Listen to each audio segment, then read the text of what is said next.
Kita udah harus mengakui internet itu sebagai infrastruktur ekonomi baru. Artinya kita harus bangun infrastruktur internet kita dengan lebih serius lagi. Jadi kalau zaman dulu orang taunya kalau negara maju harus bangun jalan tol, bangun infrastruktur, pelabuhan, rel kereta api, itu pemikiran Orde Lama.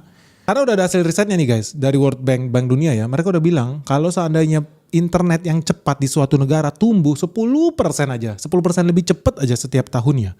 Lu tahu pertumbuhan ekonominya itu bisa naik antara 1,2% sampai 1,5% khusus buat negara berkembang. Menurut hasil riset McKinsey, tahun 2023, negara yang penetrasi internetnya lebih dari 80%, pertumbuhan ekonominya itu bisa 3 kali lebih cepat dibandingkan negara yang penetrasi internetnya nggak nyampe 50%.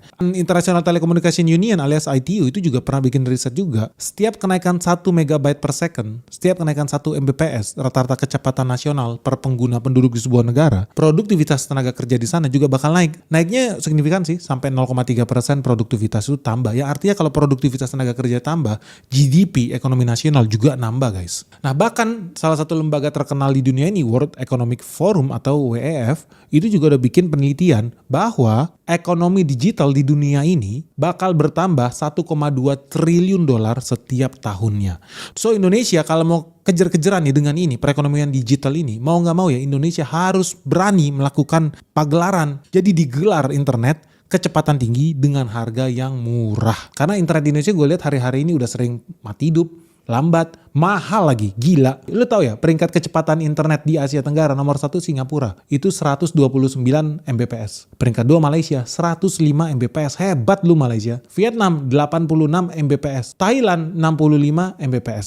Di bawahnya ada Laos. Ini nama bumbu dapur aja bisa 36 Mbps. Filipina 36 Mbps. Kamboja 32 Mbps. Kamboja ada di ranking 7 guys. Ya ini internetnya dia pakai buat tipu-tipu orang Indonesia ya.